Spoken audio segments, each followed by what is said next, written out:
is Eduardo from What's Left. From SF. From San Francisco, California. This is What's Left.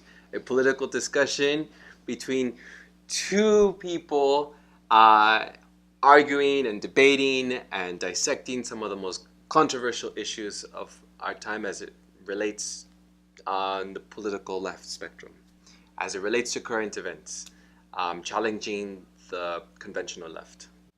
We are going to delve today into the topic socialism. Let's delve into it. Let's talk about it. So today's episode, or this one, is going to be a little different than subsequent other past episodes where we've more been a back and forth discussion. Yes. This one, we're doing this on purpose. Is going to be, you're going to hear a lot from me. Yeah. Sorry. So if you want to hear a lot from Eduardo, wait till the next episode. No.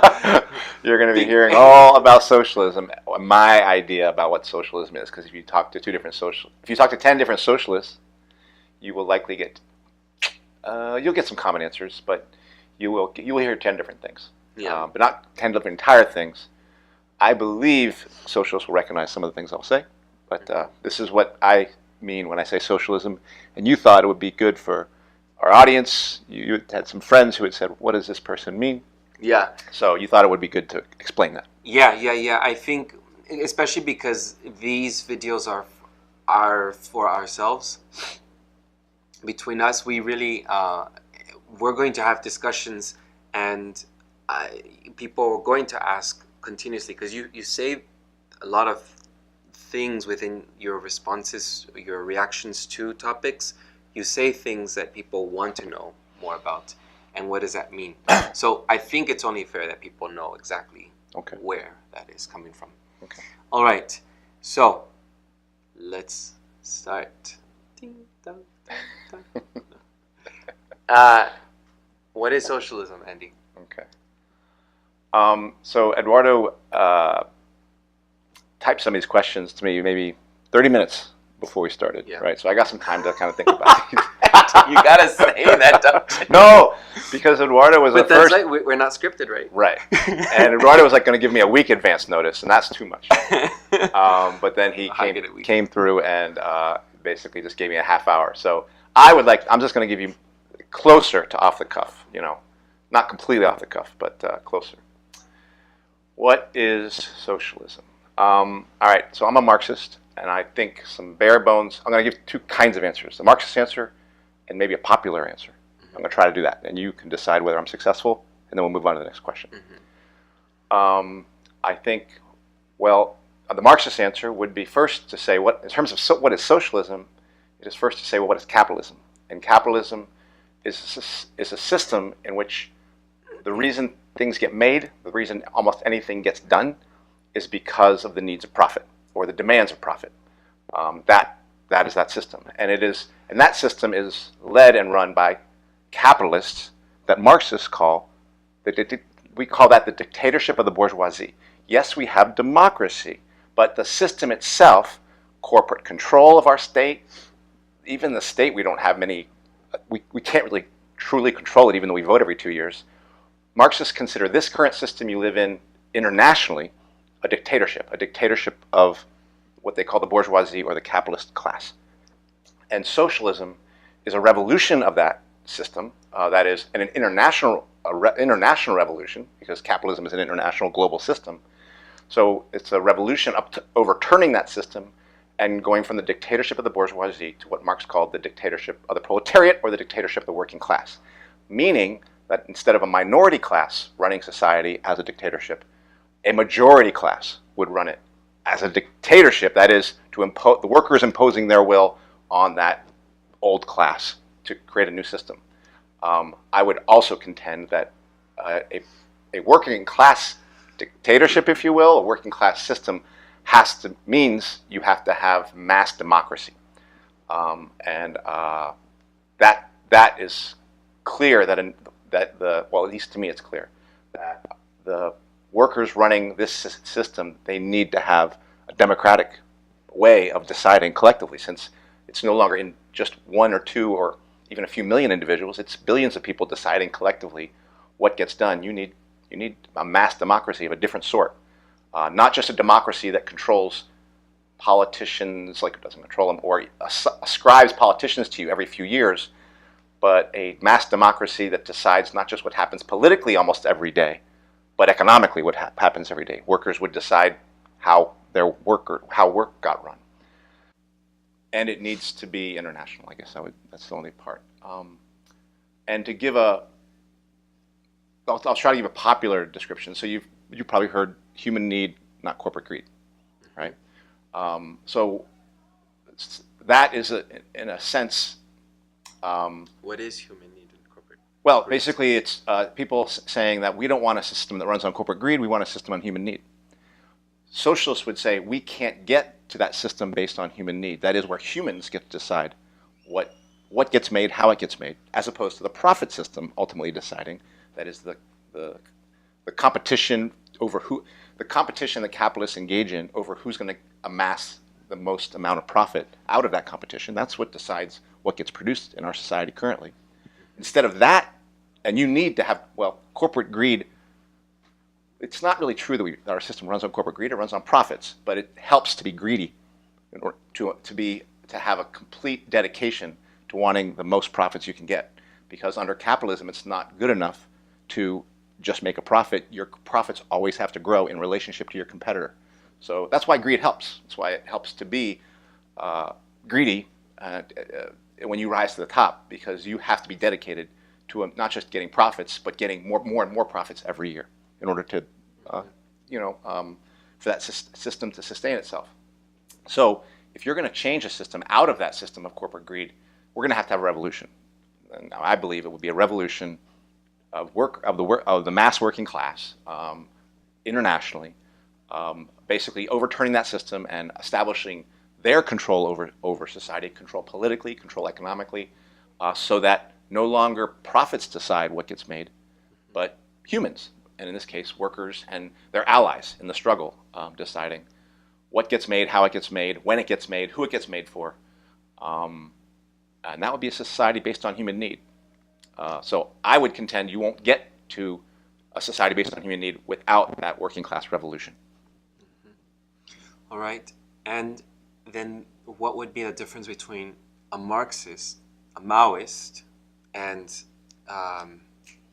name a couple that are out there, because the socialists can have different variants. Yeah, there's, I'm not going to be able to name them all, but there's Marxists that adhere to like Leninism strictly, and then there's Trotskyists, then there's Maoists, then there's social democracy, like European socialists, social democrats, people who would kind of think you can blend socialism with capitalism and get it to work. I don't believe that, but that's that kind of thing. So there's lots of different strands of that. I would have described myself years ago as maybe a Trotskyist, Leninist. Now I'm most convinced I'm a Marxist. I do really believe we need a party to help be part of helping organize and lead a revolution. But I think there's all sorts of questions about the Russian Revolution for me. So that's as far as I'll go in terms of putting a label to my beliefs. All right. What is the difference between socialism and communism? Well, I'll say I think the difference between a socialist, there isn't a difference between a socialist and a communist. I don't think. I mean, I would say they're all both revolutionaries. So I interchangeably call myself a communist or a socialist. But socialism is, but the definition of it under Marxism, and partly laid out by Lenin in a book he wrote called State and Revolution, is the idea that socialism is the state right after the working class has had that revolution over which they've deposed the capitalists, and they're trying to establish a working class dictatorship to try to spread the revolution internationally and to keep back the capitalists where the revolution hasn't happened. So that's a situation where you still need a worker state. So that's the revolution has happened, but you still need a worker state to basically spread the revolution and expand its gains, and keep the capitalists from getting their stuff back, and reinstalling their system. Communism is the state after the socialism has established itself the working class is in power internationally, and really you no longer need a state because the majority of the people are running society collectively, and the state is an organ of oppression and repression, and so you don't need a state. So communism is that state, is a stateless state of socialism. It's like when socialism no longer needs like a government. It's kind of this, anarchists want to get to that place of what we call communism. That is, when you no longer need any sort of state apparatus to impose itself on anyone in order for things to work. And that's the state of communism. It's stateless, classless society where everyone's pretty much the same class. We're all workers. That was my follow-up question. How would you distinguish it from anarchism? Well, anarchists, revolutionary anarchists, I think, would disagree with socialists around the idea of that intermediate transitionary state where you need a worker state to impose its will on the capitalist state. Anarchists, revolutionary anarchists, want a revolution. They want to get to that classless, completely free society, the same one that we could see happening through a working class revolution spread internationally. But they would say, no, we don't agree with this notion of a worker state in between that. We don't agree with that state of socialism. We think that thing is going to be repressive. It's going to lead to Stalinism. It's going to lead to, one-party rule.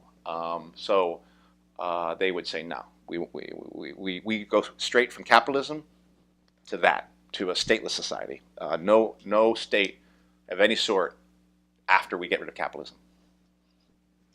Something that has come up in discussions about socialism is the Soviet Union. Yeah.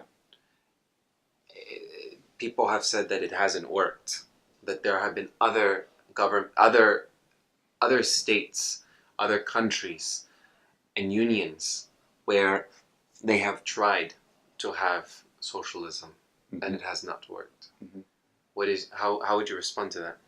Because from what you've responded, right, it seems like from what is socialism, what is the difference between communism and socialism? Mm-hmm. Your approach is Marxism. Mm-hmm. Other people have had the very same intention to perform or to act it out, to establish it. China, Cuba, yeah, North Korea, and some would argue that once you get from definition to physical reality or you understand, it falls apart. Yeah. So the question of what happened to the Soviet Union, a lot of the different strands of socialism and socialists is based on where you think the revolution went wrong and where it repicked itself up and got it right again.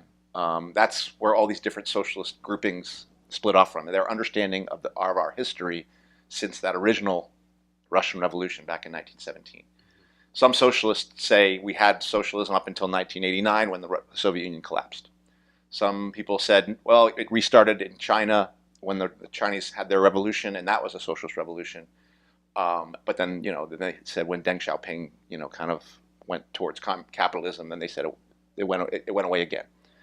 Some people thought it restarted in Cuba, resurfaced there under Che and Fidel Castro, and then went away, when the Soviet Union went down, and then it was no longer socialist.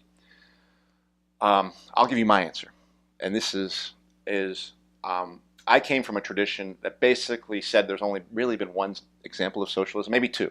The Paris Commune back in the 1860s, something like that, when workers had a revolution there and essentially they were left to their own devices.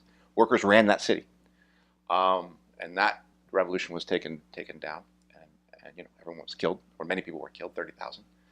And then the Russian Revolution, which happened in 1917, where the workers came to power and established their organs of control, democratic control, through the Soviets. That was called workers' councils. That was a democracy, the democratic part of it.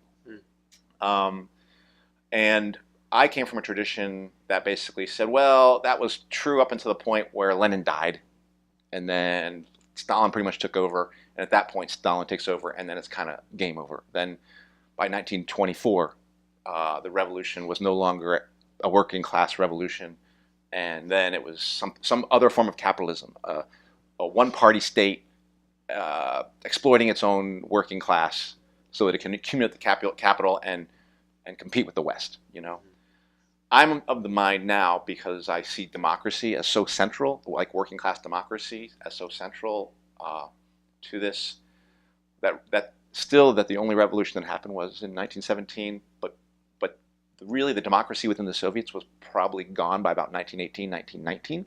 So it only lasted about almost a year and a half. And by that time, it's over. And what you have is something that's moving very much more towards a kind of capitalism, different, like state-run capitalism as opposed to free market capitalism. And then the other revolutions that happened, China, Cuba, those were duplications ultimately of one party, of state-run socialism, state-run capitalism calling itself socialism under one-party rule and one-party control of the state. So if that one party controls the state and decides what gets done, it's not workers collectively deciding. It's a group of well-meaning parties generally, okay, but nevertheless a party in power deciding what gets done, how it gets done, and that's not true democracy. Like like socialism needs true democracy because workers can't rule their own.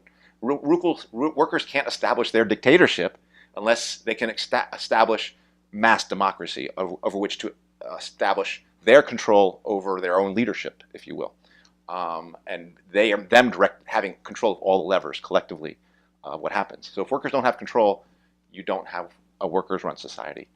So that would be my answer. Is that revolution pretty much petered out by 1919, and that revolution was predicated on the idea of it sparking a revolution elsewhere. So the Russian Revolution in 1917, which does end World War I, it's responsible for ending World War I, was not enough to push towards working class revolution in other advanced countries.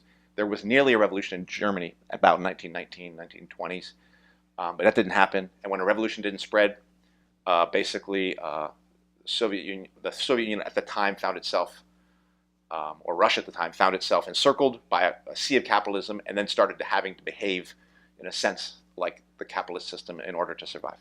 So then that would be a follow-up question: how do you sustain it? It has to spread internationally. And this gets to this question of why I still believe. So anarchists see that the one party rule that many of these things have turned into as sort of the inevitability of socialism. I don't think that's inevitable if you basically keep working class democracy, that is workers running their show, but they have to be prepared to impose their will on capitalists abroad and any capitalists that are at home, and they have to spread their revolution. And it's a race against time. Depending on how strong that revolution is, that wherever it happens, if it doesn't spread somewhere else in some period of time, then it will essentially collapse. Just like it's almost like people have workers' collectives, like Ben and Jerry's or whatever. Those workers' collectives aren't socialism. Those workers have to exploit themselves to compete with the rest of the profit system. They have to essentially accumulate profit in the form of exploiting their own selves so that their business can survive. So that's the state. That's the situation a solitary socialist state would find itself in if it doesn't find a way of spreading socialism from another country to another country and then ultimately globally. That's why I do believe you do need that state of socialism where workers are prepared to aggressively and actively spread their revolution, continue to fight the capitalists where they are, and push for their system becoming global. Some would then argue how would that be possible, especially with governments, states of power having massive arms, nuclear weapons, and it would threaten anyone who, like you even see with Cuba, they were not able to just sustain themselves as a small country because everyone is trying to sanction them. Yeah. Right? Well, punish them essentially, right, in front of the global community. Right. Well, I don't have the answer for how it's going to happen, because it hasn't happened, and then things look worse. Things look bleaker for the prospects of revolution, for working class revolution, than I've ever read about them being. So, but I'll say this, which is, I would say that if we're talking, if you had a socialist revolution in the United States or an advanced imperialist country, that is going to do an immense amount to release the levers of control that the U.S. is exerting across the globe, right? Mm-hmm. So that would be all, we would pull all our, we would no longer be putting our military everywhere else. We would not be policing the rest of the world. We would actually be pulling those people in and using them for our own, and then ultimately to spread the revolution as best we can, but we're not going to use it for imperial control. Mm-hmm. And that's exactly what Russia did. Russia was an empire before its revolution, and they basically gave up all their colonies. That's what we would do after our socialist revolution, and that would no longer empower those dictators of those countries, or those capitalists in those countries, to put the boot on their people. And I think a socialist revolution in the United States would make an immense contribution to the possibility of socialism spreading internationally. Mm-hmm. If it occurs in a smaller, less developed country, mm-hmm. which doesn't have as much international influence first, then that country is going to have less time to spread it. And it's going to, the United States has more time. If the United States doesn't spread it, then the same thing will happen in the United States. It's just we have more time to keep ourselves afloat and actually, I think, maintain actually working class democracy in a sea of capitalism internationally. If it happened in Brazil, they'd have less time. If it happened in Haiti, they'd have even less time. But the idea is, like you've seen with the strikes that started in West Virginia, that went to Oklahoma, that went to Kentucky. Class struggle is workers learn from each other, and when workers see themselves seize power in one place and are inspired by that, and this is what happened after the Russian Revolution in 1917, when workers in Seattle took the city over because their country was trying to send weapons to Russia in order to basically push back the gains of the revolution. Seattle workers wouldn't let it, and they took control of their own city in 1919 to defend Russia, our so-called enemy, or as we think of it now. So a revolution anywhere is going to be inspirational and potentially instructional to workers everywhere on how you make a revolution. And it's just then a matter of time. Like, that is not a matter of time, it's inevitable, but it's a race against time at that point. Do enough places establish workers' councils, working class democracy, the dictatorship of the working class in those countries, and more, in spreading that? Do they do that, or do the capitalists beat it all back and reestablish their control again? Mm-hmm. Yeah, my experience, and this is where I think I've said this to you before. My experience in having visited Cuba before Obama began having negotiations to open up to stop the embargo, the beginning discussions between the Castro and the USA. And my experience before, when I visited illegally, hopefully I will, is clip that out. My experience is a lot of people. This is where we're going to get into the human nature.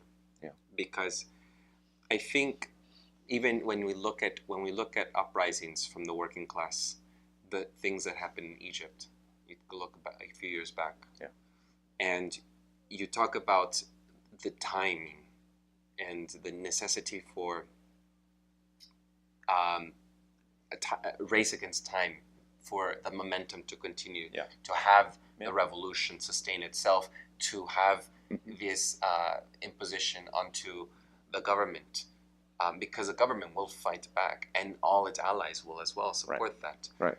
And I'm not, and the government, it's not just the government, it's the capitalists who use their government. Yes. Yes. Okay. We're just yeah. To be clear. Yeah. Yeah. The elite class. Yeah. It calls into question people's willingness, I think, as well, or people. What will it take? Because how will it sustain? And when I visited Cuba, I remember there were so many people I had spoke to, and that had said, especially younger generation, that had said, because I did lots of, I had these conversations as I traveled to Cuba, and they said, we want capitalism. Right. We want to have what you have back in the USA or in Mexico. We want to have the freedom to choose. Right. That's what they would say. This is not the ideal conditions. Right. This is what they would say. And then there was some hardcore Fidelistas. This was the older generation. Right. You know, they self-proclaimed Fidelistas who say, no, I'm a Fidelista for life. I know what it was like to live through the special period. Yeah. And the younger generation does not know what that's like. Right. The revolution that happened in Cuba back in the 50s was in response to U.S. control and corporate control of Cuba, of the sugar industry, and people were immiserated by that. So there was a revolution in Cuba. I would not contend that workers came to power in the course of that revolution. A group of well-meaning revolutionaries came to power, ultimately maybe in the name of those workers, but that's not socialism. Socialism is not well-meaning people running the government in the name of workers. So socialism is the working class directing how society gets run, and you have to look at that society, whether it be Russia or China or Cuba, and say, was that going on? I don't think it was going on in China even quickly after the revolution, even though masses of workers supported the gains of that revolution and supported Mao in getting rid of Chiang Kai-shek and his miserable regime. Same with I think the workers in Cuba probably supported Che. But supporting it is not the same as workers themselves being in the saddle and controlling it. And I do believe that existed briefly in the Soviet Union, briefly. And for that period, I would call that a socialist revolution that was strangled pretty quickly, like within a year or a year and a half. And then you had one-party rule. One-party rule is not socialism, even if it calls itself socialism. So one-party rule in Russia, with the Bolshevik Party, or one-party rule with the Communist Party in China, or one-party rule with the party led by Fidel Castro, which then put his brother in power after he died. There wasn't an election. That's not socialism. So I would understand that people would want to get rid of that in replacement for something that seems like more stuff comes their way. I would contend that they went from state-run capitalism to free market capitalism. That's what they're asking for. So it's understandable that they might feel that way. But that's not what I'm talking about. I'm talking about workers running society, not one party or the capitalists. Here's where I disagree. And this is my disagreement. Okay. So I'm going to go off scripted here. Yeah. Here's my disagreement. We are going to hear from you today. Excellent. Well, everything I have read, everything I have studied on social movements have actually been ignited by the elite class. Maybe not, or competition within the elite class. If you look at the Mexican Revolution, the intellectuals, the academics, those are part of the elite class. And they are the ones who ignite the workers. If you look at the Mexican Revolution, who inspired the workers? It was two anarchist brothers. At this moment, I'm forgetting their names. Okay. I'm so sorry. Yeah. I will add it.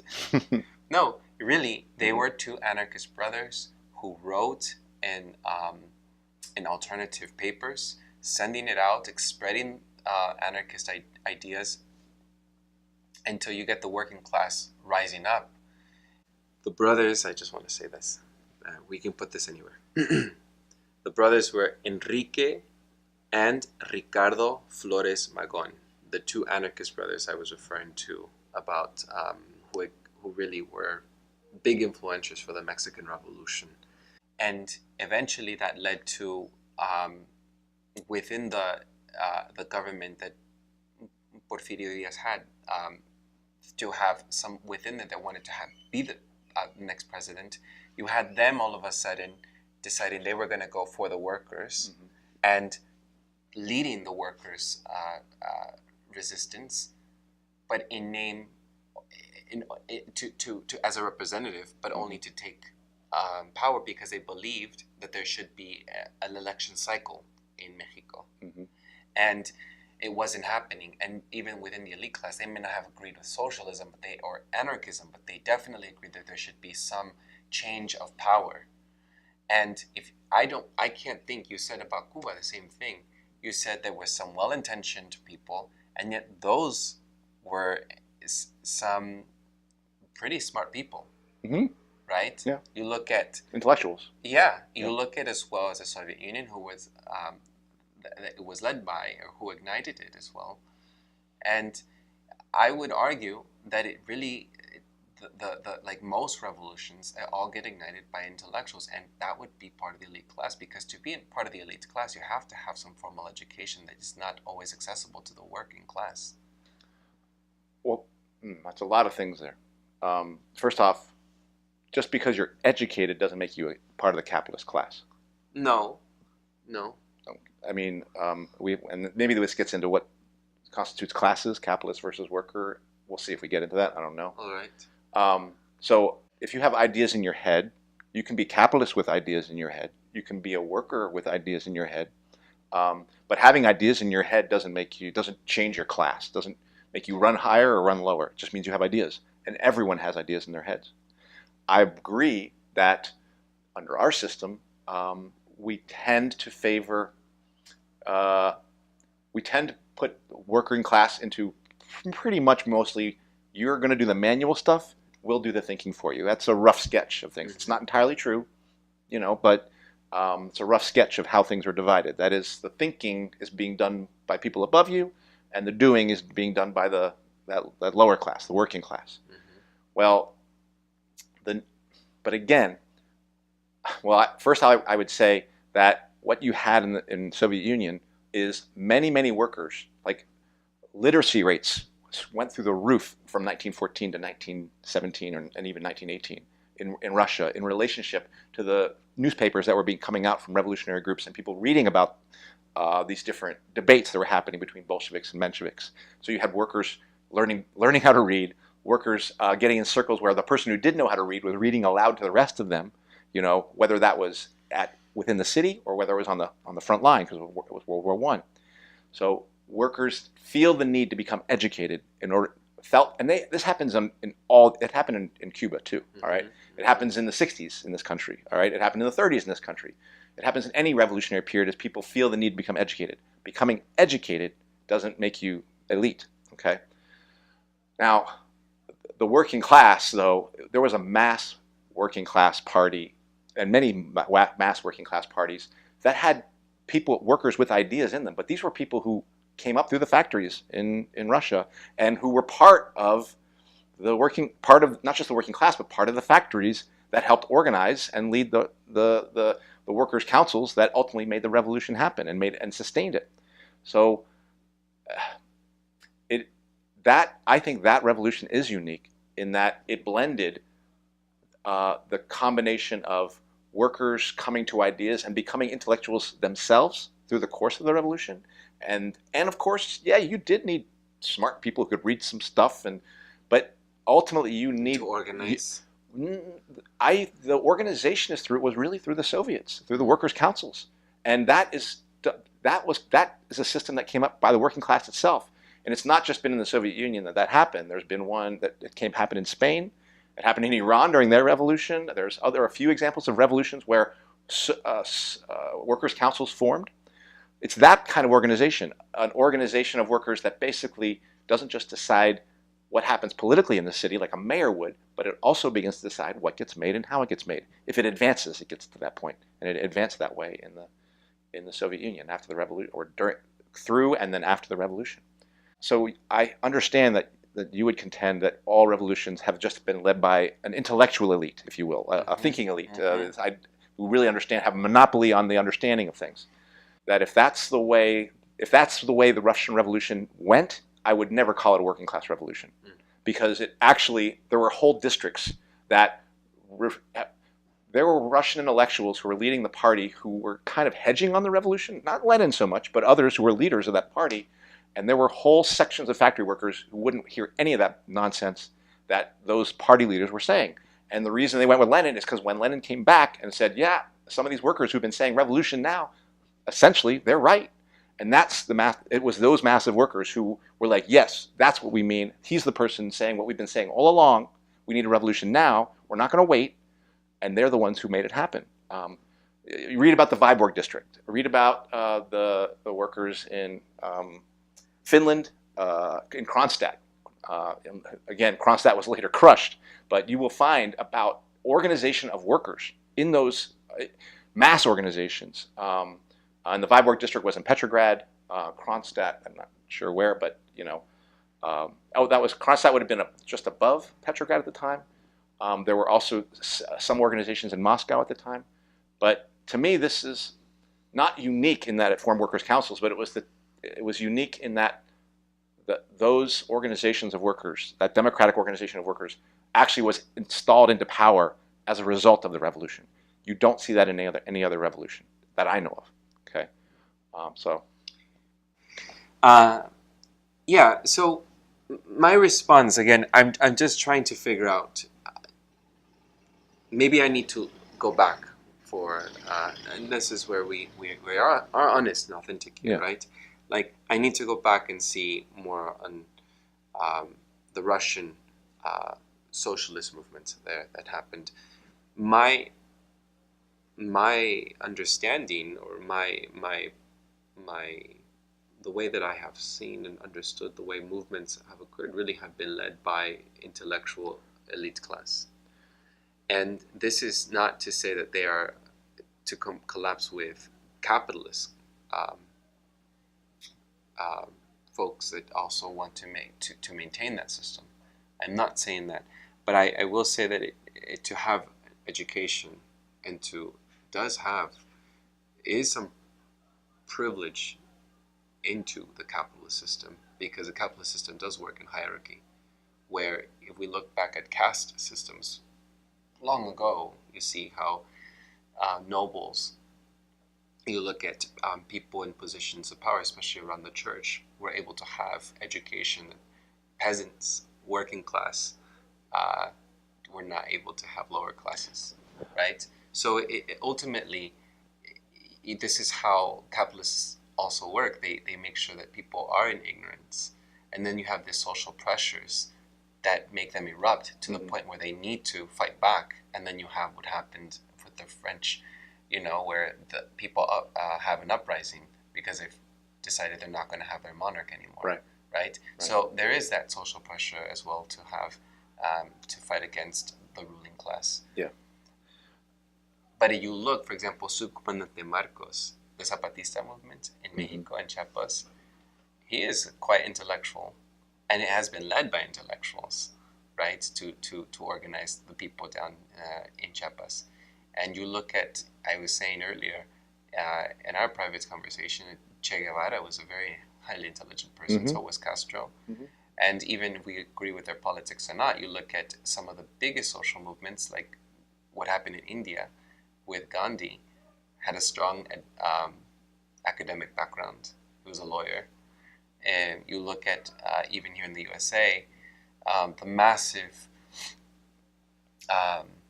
worshipping that we do towards Martin Luther King over his, having reformed really a lot of the society here in the USA.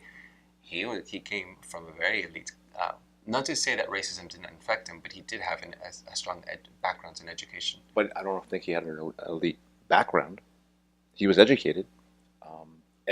But his experience, you remember Malcolm X would often say that his experience is different from how the poor black man experiences in. That's true. From my understanding. Even but if then, it is. But then, okay, let me use that example. Here's the first question: Does revolutionary leadership produce a social movement or a revolutionary movement, or do revolutionary movements produce revolutionary leaders? I contend that these revolutionary leaders, to the extent that they've emerged, are a result of some kind of revolutionary movement underneath them. Okay, that they don't produce it, that they're a result of it. And the kind of leadership that I believe a socialist revolution would produce is people from actually the working class itself. So it is like Huey Newton, Malcolm X. That really, I'm talking about there'll be some people like Martin Luther King who come from maybe a better background, better in terms of, easier, didn't have to struggle as much, doesn't come from the ground as much, if you will. But certainly he's in solidarity with the ground. That revolutionary leadership is going to be like, on a mass basis, is going to be like Malcolm X and Huey Newton. Huey Newton, he came from the streets of Oakland, and Malcolm X, who came from the prisons, and was it Detroit, Chicago? Not sure. Chicago, yeah. Yeah, so we'll get that right too. So that is what I'm talking about when I talk about working class leadership. Intellectuals who emerge from the ground and who were told early on, you don't know anything, but who learned themselves and learned in concert with others that the world is not organized in a fair way, and had to figure out how the world was organized to then decide how we're going to change it. So it's figures like that actually exist on a mass scale within Russia. I don't know all their names, but those are the kind of characters, not just a few, thousands of them, and in this country would require hundreds of thousands, if not millions, of those kind of leaders who would emerge from a working class that itself was hungry for ideas and was saying, we trust you, we believe in you, because you're saying the kinds of things we believe. But we're going to hold you to that. And that's where the working class democracy has to be. If they just say, we trust you, and you just do it, then you have the same problem again. Then you have one party rule, nice people leading the workers, and then you're going to have the same old problem that we've been having in China and Cuba, of essentially the state deciding for workers what should happen, not workers deciding what their working class state will do. Okay. Yeah. Some critics would say then you look at the Occupy movement, right?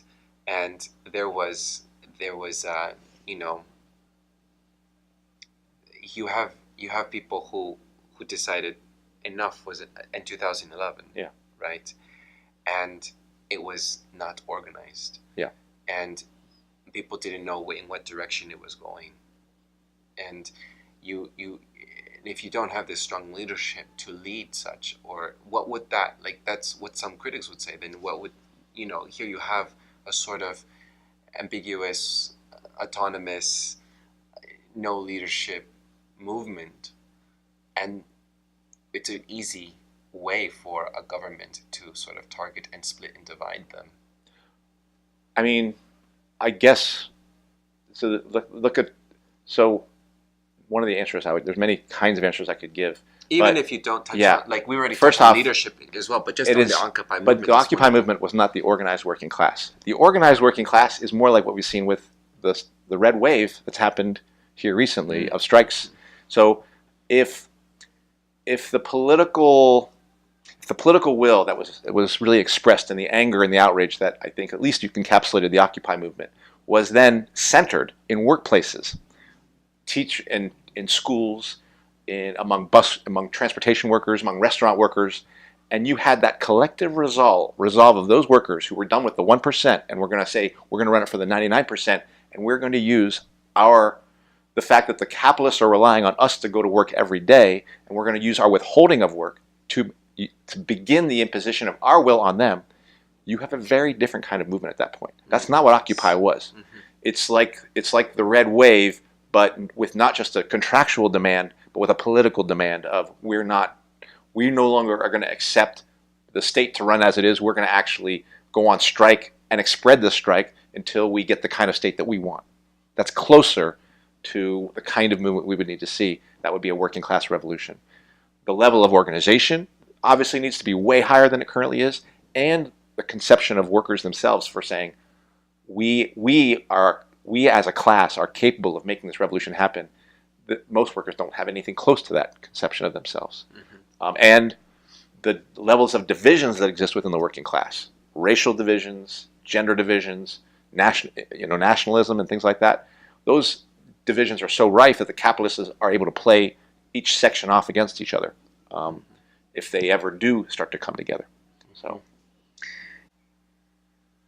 the momentum to sustain, an uprising, it just seems like you're beating against the odds to do it against massive wealth, massive power, yeah, and so many alliances against you. Yes, but it would also require a crisis at the top of society, so the capitalists themselves were struggling to run things the way, and you do see those elements within the kinds of things that are taking place in society today. European trying to form and then it kind of collapsing. I mean, kind of falling apart.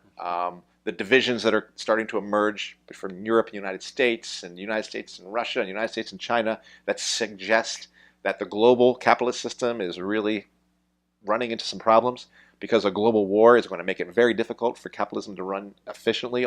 And they don't want the global war, but I think they won't be able to resist it because they're competing with one another ultimately. Mm-hmm. And so I think I personally believe it's going to be the pressure, the instability of capitalism that both weakens the capitalists so that they can be challenged more and compels workers to say it's not going to be enough to just make a surface change. Mm-hmm. Like I said, at this point I'm very dismayed about the odds of something like that happening because the level of organization, the level of politics, in the class in the United States and internationally is really low, and I don't know how it's going to change, but I do believe that's the thing that would be required to make socialism possible, a revolution that gets rid of capitalism possible. And so what would make a worker a worker? Yeah. So we've been kind of going around, but it's basically my questions aren't linear. Yeah, you're a worker if the only way you can make a living or live is to make a wage. Capitalists don't live on wages. Capitalists live on their ownership of all the stuff, and they use their ownership of that stuff to make profits. Capitalists don't make money making wages. Like ball players and football players and basketball players, they make pretty good money making wages. But that is not the way people get rich. The way people get rich, the way the 0.1% have become the 0.1%, is not from their wage. It is from their ownership of all the capital that exists in the world, and they use that ownership of it to make more capital in the form of profits. That's where you make money, is profits. All right. So workers don't make profits. Workers make wages, and wages are theft because wages are all wages are us not getting back full compensation for the actual value of our work, because the extra part of the value of our work has to be taken from us and extracted in the form of something called surplus value, which it's kind of like profit. This is now Marxism, but understand profit as theft from the value of our work that is now put in the pocket of the capitalist. So wages for us is theft, even though we say, oh, I'm glad I get a wage. Every hour you work, you are getting stolen from by the capitalist in the form of your wage, because that capitalist is taking a piece. Your work is actually this valuable. You're only getting that much back in the value of your wage, and this other part we call exploitation. Just because you're down in the dirt doesn't mean you might be the most exploited worker.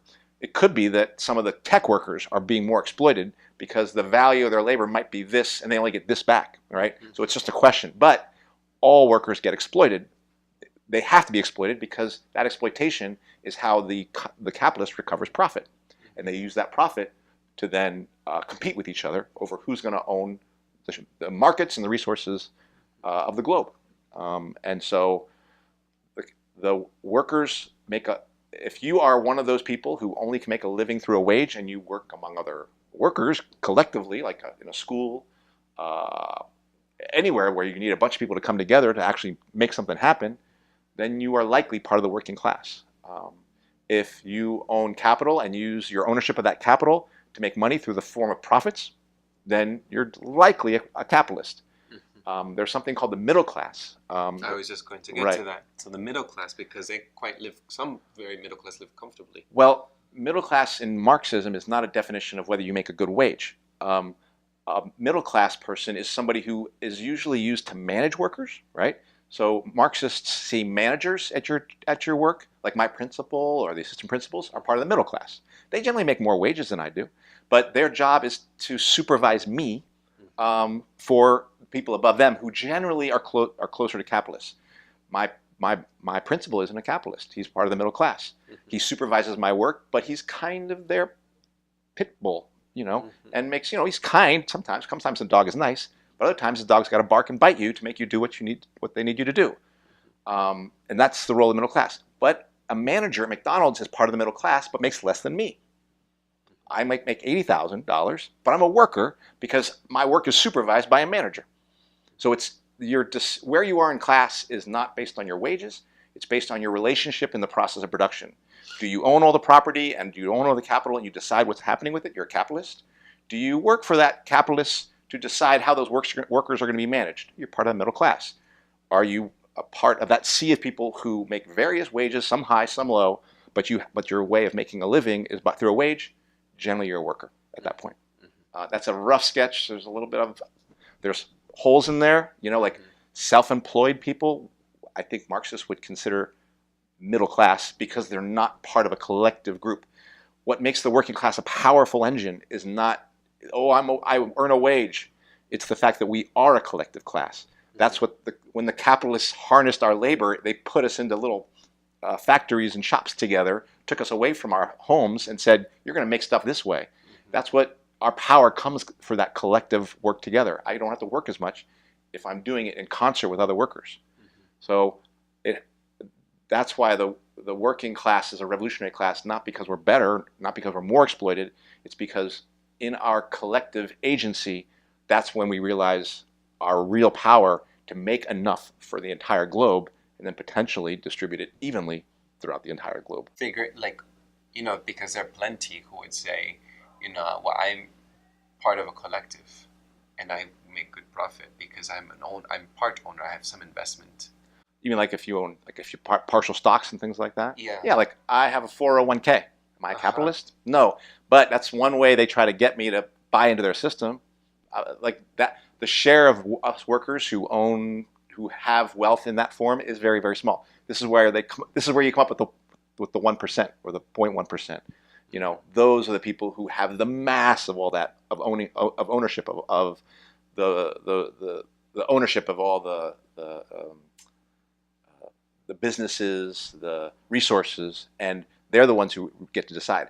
My 0.0000001% ownership of whatever I'm in doesn't give me anything other than potentially, and this is important, potentially a stake in believing that I need to maintain that system to keep myself secure. You know, so no, betting your wages on the stock market does not make you a capitalist. It does make you somebody who's trying to get out of being part of the working class by trying to, you know, maybe knowing how to do some things with the stock market to get out of that situation and becoming part of the middle class, and then maybe eventually a capitalist if you can amass enough capital. Yeah. Wouldn't everyone have to be altruistic for socialism to work? Once you have, let's say, we're in this socialist state, we are living with other people, and we finally have workers are leading. Right. Wouldn't you have to be altruistic? Or again, this goes back to human nature. How do you get people to participate democratically? I mean, their participation democratically is going to start with the fact that they needed to participate to make that revolution happen in the first place. No revolution is going to happen without mass participation.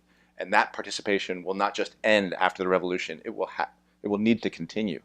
If workers stop participating in their organs of democracy, then it won't be democratic anymore, and you will have the same problems we saw in Russia and things like that. So it will require their continued participation and even growing participation as they become more liberated, essentially, and more decision makers. Now, I would contend that workers would ultimately want that sort of decision-making power, and that we work hard enough, that our work is productive enough and efficient enough that we don't actually have to work 12-hour days and then be fucking so tired, you know? We could work much less. If all of us who could work were working, we could work much less and have days for being parts of the kinds of political collectives that would need to exist to make decisions about what was happening. What that would look like, honestly, other than calling things like workers' councils, but what exactly they would look like, I don't know. You know, I mean, I would just say that I think workers would be up for doing that, and we could do it we produce enough collectively to make it possible for us to have the free time to make decisions about things and to be part of that decision-making process. And in terms of the people's willingness to work together, like this notion of solidarity, well, clearly there's a lot of divisions within the class, and I've mentioned them a few times, nationalism and racism, and the way we compete with each other in other ways when we think we compete with each other for work and things like that. But when people talk about the 60s, when people talk about these times of social movements, people talk about another kind of spirit that starts to emerge and starts to infect people. People start to use terms like brother, sister, comrade, things like that, terms of family, actually. And those aren't throwaway terms. That's actually how people are starting to conceive of each other in the context of these social movements. People sometimes say, well, are we going to share? Does everyone get the same amount? And I would say, well, does everyone in your family get the same amount? Do you carve up a refrigerator for your entire family and say, you get that, and if you get too much food, then you're out? No. In your family, you find a way of saying, well, this person needs a little bit more food, this person needs less food, but we have enough for all. And we find a way, because we're all family here. If in the context of a revolution and the kinds of social movements that I think would be necessary that would actually have to form as a glue to that, and those social movements would have to take up questions of racism and sexism to make that glue stick and to fight these ideas that the capitalists will use to divide us, then I think the possibility of a revolution that didn't just transform society but transform people's way of thinking about each other is really possible. And you can even see it when you hear about when New Orleans, when Hurricane Katrina hit New Orleans, and you heard stories of how people worked together and across racial lines, across county lines where people didn't trust each other, and they were suddenly working together, sometimes against the government itself, which wasn't helping. I think that gives you an idea of how that transformation can actually happen pretty quickly. And we're not just talking generations, although I do think it will take generations to uproot and get rid of some of the baggage that you and I have been born into. Yeah, I want to also touch on how from all the isms, we have sexism, racism, not classism, I want to go before I go, how classism is one of the forms where it can eradicate all of the other isms. Because these other isms, talk about how is it different from classism.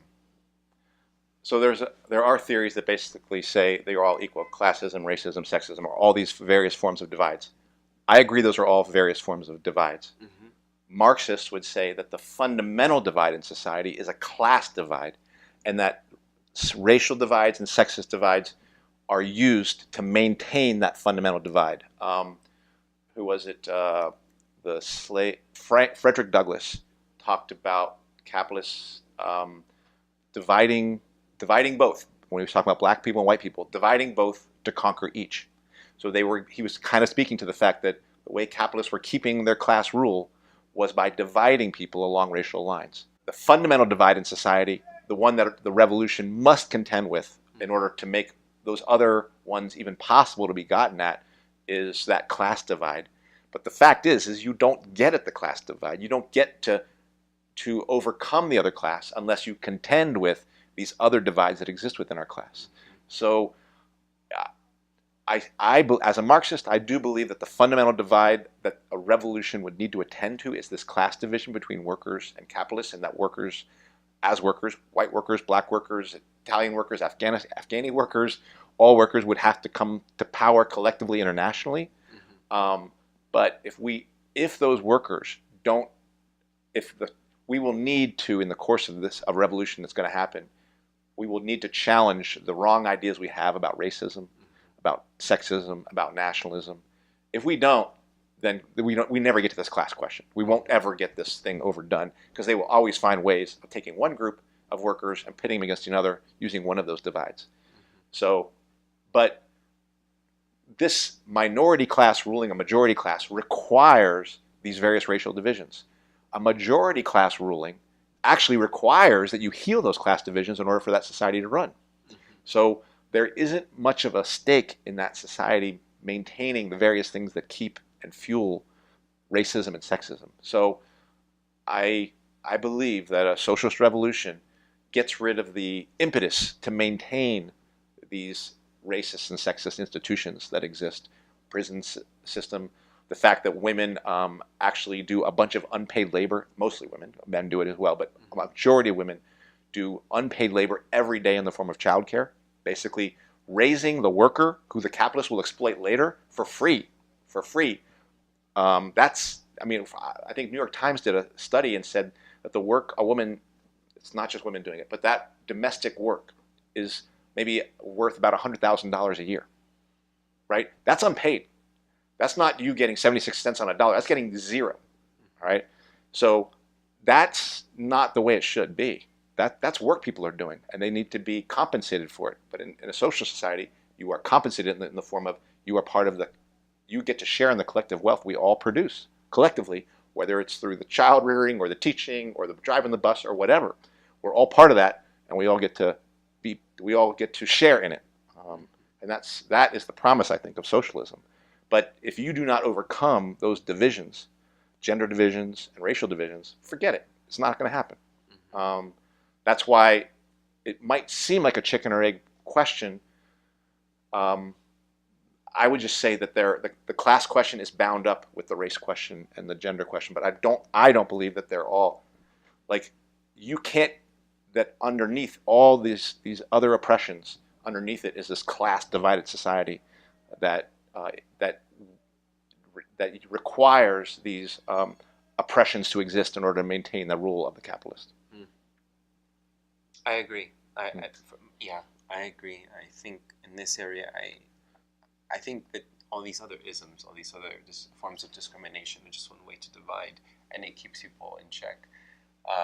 So that, once you start to pit against one another, if you don't have that, and you just fight classism, you have a united front against the elite class. Right. And things like, but I just want to be clear, like there are people out, like currently, I think things like intersectionality, identity politics would say that I'm wrong and would actually probably listen to what I'm saying and say he is a person who doesn't care about racism or sexism and just care. I understand. Yeah, I understand. But those are some of the debates that exist on the left currently, about whether or not what's the relationship between these different divisions.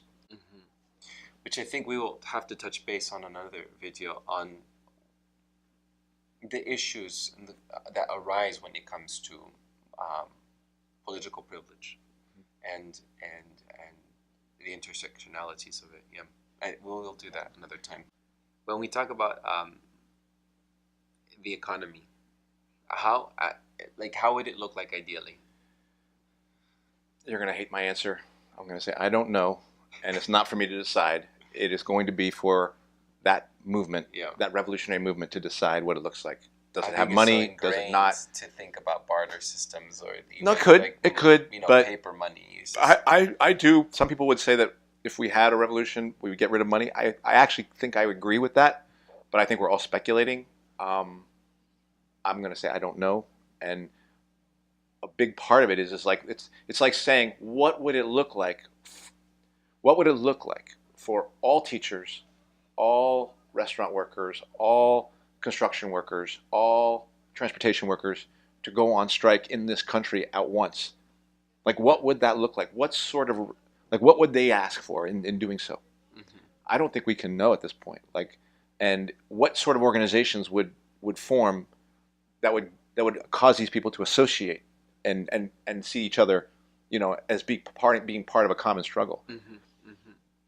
We don't even exist in anything close to that. We couldn't even strike here, So, I remember. So it's just like we have so far to go that it's like talking about what's it going to look like when we get to Neptune. We have a long way to go. So sorry about that. Yeah. How do you get people to get active? I mean, here we are going to reveal something. I had actually brought this up with you some time ago. You had tried to organize in your own union this is like on the, on the ground. This is something that happened, literally. You tried to get people to organize. You were trying to be part of the leadership team for a union. And people hesitate, People didn't want to go here in SF for a strike, right? What year was that? Do you remember? Every year. No. Every year. It's been every year. They don't. This one particular year, there was a change in leadership for the union, as well as there was a vote. There was a debatable vote for SF, UESF to go on strike. UESF, United Educators of San Francisco, which is a union for educators here in San Francisco. I don't want to exclude other people, because classroom teachers, security, paraprofessionals were all part of it. And you were trying to, you were rallying for that, for strike, for a strike vote. Yeah. Ultimately, the outcome was that people voted it down. Right. And I think people hesitate. How do you get people energized? We were talking about that momentum. How do you get people to get there? I mean, it's wonderful. It's happened with the recent wave of the teacher strikes recently. No? Right. But you talk about, breakdowns like these, and it's like, it feels defeated. You feel defeated. Yeah, I mean, because I and the people who I was working with, I wasn't just the only one, but I was among a smaller group of people trying to push these kinds of struggles. I mean, I was outspoken in it, Yeah. And there was lots of people who were like, "Oh, you're pushing too hard." Criticism. Yes. But I guess I'll come back to the idea that people thought you were very radical. Yeah. Really. Yeah. Oh, I know. People were afraid. Yes. Of what you were trying to do. Right. And I'll just say it. I think my best answer is to talk about that thing we talked about. What's the relationship of the leadership to the base and within that working class? Like look at West Virginia, look at Kentucky. You don't know. There's leaders there. We know there are leaders there, and some of them are giving talks around the country and things like that. And those leaders might have sparked something, but the fact was the ground was ready to light. And when I say the ground was ready to light, that meant a bunch of workers were ready to go farther than they thought they would go. And I don't get to decide that's what's going to happen. I suspect if I was in Kentucky, I could have helped, or if I was in West Virginia, I would have been among other people who would have been arguing for something, and I would have been trying to push things. But I'm not. I'm here in San Francisco, and the ground is wet and damp with liberal, blue state morass, and kind of like just like a sense that we're fine, or we've got it because we've got Democrats in power. That's only part of it, but yeah, I mean, I don't get to decide. I don't think leaders do get to decide. I think workers. I think leaders are produced by the struggle. Not leaders don't produce struggle, and so I think I will use West Virginia and Kentucky about where we think of it. We think of that movement as just being a mass of red, if you will, a red wave, which isn't true. You will know in each of those schools there's a leader or two there, but the fuel really is that mass, and without that mass, you don't need people like Andy or Eduardo. You need that mass who's ready to move, and once they're ready to move, then leaders will emerge out of that. But if those leaders aren't prepared to take it much farther than that strike wave went, then all our gains get pushed back, and capitalism keeps itself, and they will continue to extract stuff from us. And so all I'm going to say is the kind of leadership we're going to need to come out of our movement is going to be the kind of leadership that is not going to accept stopping at a very good contract, or the fact that we make some reforms in our prison system, or we get immigrant rights here. The kind of leadership that I think we're going to need that will exist because workers want this as well is a working class movement that is no longer willing to settle for anything other than getting rid of capitalism, replacing the profit system, and leaders who are prepared to take them the whole way, whatever the risks are. And those two will have to be connected to each other. And they'll be intellectuals, and workers who believe that are going to be themselves intellectuals. So it's going to require ideas and people thinking about how this is going to happen. But it's going to be it will be it will be intellectualism not in the service of maintaining capitalism, which is what intellectuals are today in the form of academia, but intellectualism who's animated by the ideas of getting rid of capitalism and creating a new kind of society. So it's hard for me to imagine because it doesn't exist, but I've read about periods where something like it was going on. Mm-hmm. How have you this is something that happens in many activist groups or people who organizations. I know that when I was as an activist in the immigration rights movement, there were so many disagreements and divisions, and it was just so hard to try to come to a common goal. Yeah. For socialists, because there are many other socialists here, and just let's talk about with you personally. Yeah.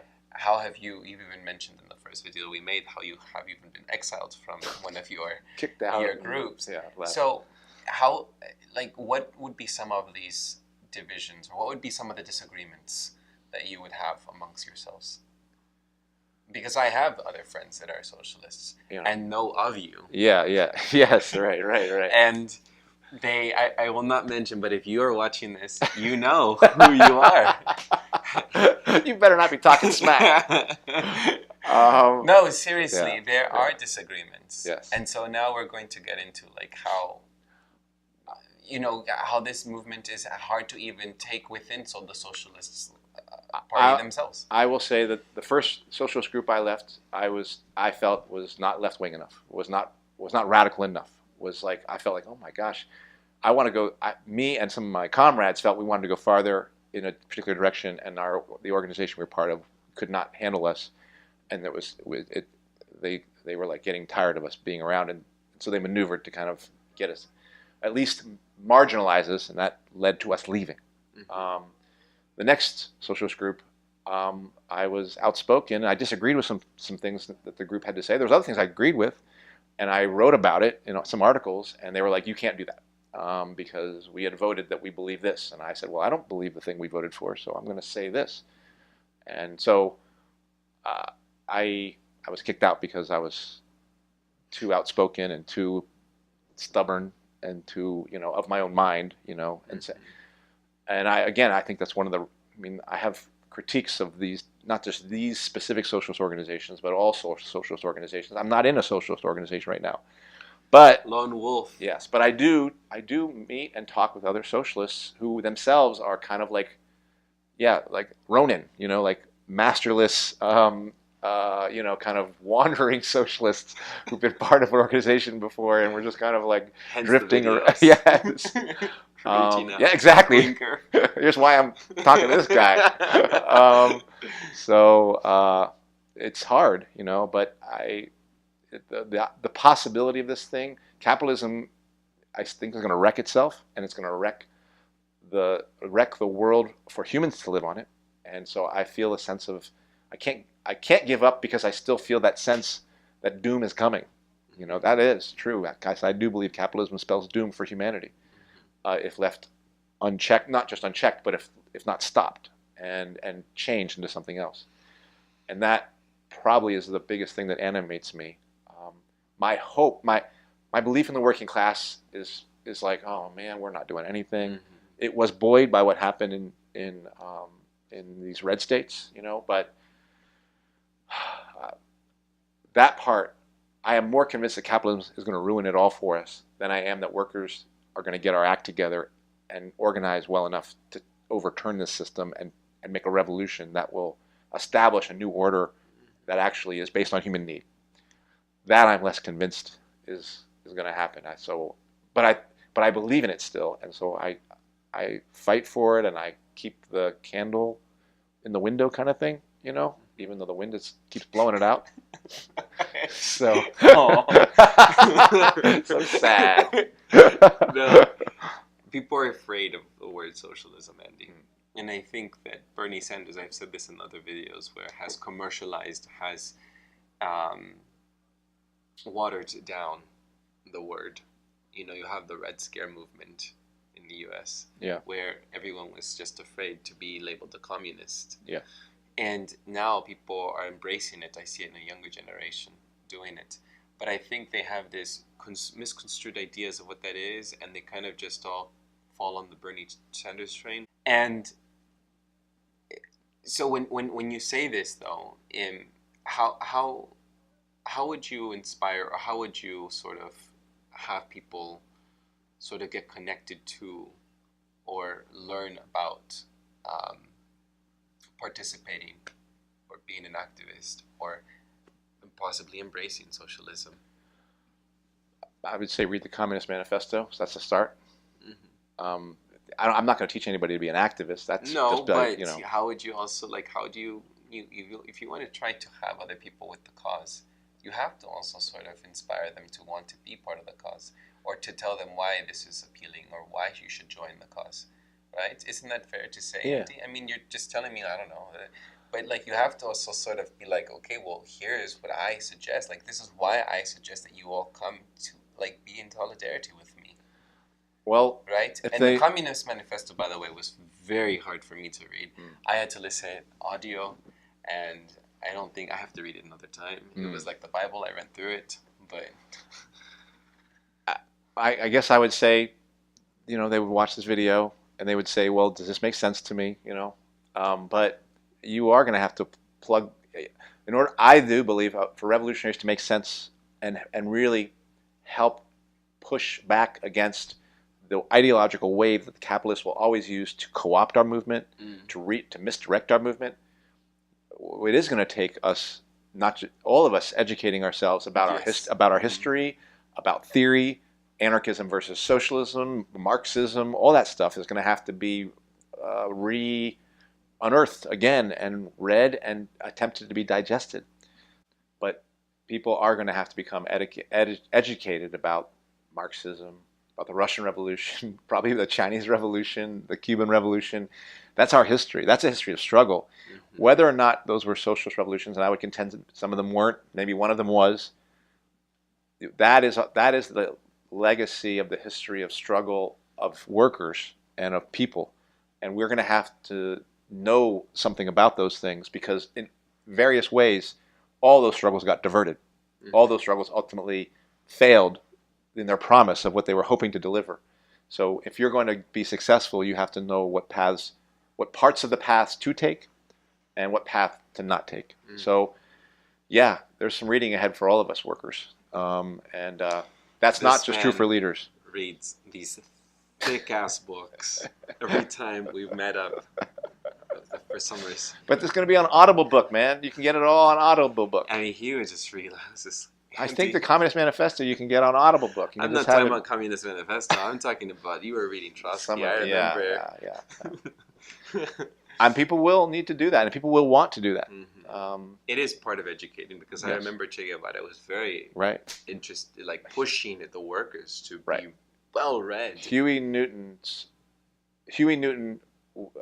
whole reason for coming to understanding and becoming well read was first to get himself to learn the legal system to get himself out of jail, but that helped him read other stuff that made him realize that the capitalist system itself was wrong, and made him read other things that would made him a socialist. He became a Maoist, but he was a revolutionary, trying to make a revolution in the 60s. Mm-hmm. So that's going to have to happen to a lot of people, a lot of people, not just a few people. Because if it only is a few people reading, and then the rest we just distribute the ideas to everyone else, it's not going to work. Mm-hmm. So this concludes this very, very long video. Each one has gotten longer. It was 35 minutes, then 40, then 50. This is going to be I was advocating for shorter videos. But it's good. It's fine. And I think what I really want in the future, because if I missed a question or if we missed some sort of thing, I think we're just going to have that in the comment section, and people can ask. Yeah. And you can respond to those questions or comments or reactions, or just respond to them. But we are going to move on now. Yeah. So, all right, that concludes Socialism 101. Yes. Yeah, it's a good one. I like it. All right, Andy. So let us discuss then for the following week. Mm-hmm. What topic We had mentioned some that we have not covered. Right. And we had mentioned North Korea. There might be some interest still there bubbling around that, especially since Trump has decided that he would like to meet Kim Jong-un. Yeah. And I don't know if that's still something. Oh, I think it's relevant, but I'm not sure if there's something else superseding that. Well, what's your proposal for next week? I thought I told you that I was willing to do that. Okay. Yeah, I wanted this to be done. Yes, but for next week now. Now for next week, that's why I'm giving you way to say, is that something that's still on the hotspot? If you make it a proposal, I think it's on the... I'm good for it. Okay. Yeah. And I've been thinking about it, because I thought, okay, you would propose maybe North Korea, and I didn't propose it, you did. But now this week, you're like... I proposed for this clarification, for this section to be done, this video to be done. This is why revolution cannot happen. All right, so I like the North Korea one, and I know I proposed it last week. Okay, yeah, and then and you kind of stole it from me, and now you're saying it back to me, and then calling it mine at the same time. But whatever. No, I said you said that you said. Right. Okay, you're calling it the Muslim ban. This is where people are like signing off. My alternative proposal to North Korea is actually, we have not discussed the presidency of Donald Trump. And I think that might, in order to understand what we might say about North Korea, it might be important for us to talk about where we agree and disagree in understanding this presidency. So I've been thinking about that. So we'll see. Or it could be something else. But what about Donald Trump specifically? Because there's so many aspects. I'll just put that out there as that, and then we're going to decide over the course of the week. Yeah. And you can decide. So I think those are two good proposals. All right. And then I just want to point out for people who are interested in, since you said Donald Trump, there is a great podcast called Trump Inc. Incorporated, and it delves into the business ties and corruption scandals behind Donald Trump's dealings and his family ties outside of the USA. I'll link below. Yeah, I'll link that below. All right. That's what I'm listening to currently. So I guess we're saying goodbye then? Yes, we are. All right. Thanks for sticking it out for possibly a 60, 70 minutes of this, which is good. If you can do this, then you can hang in tough for the revolution as well. All right. All right. Take care. Take it.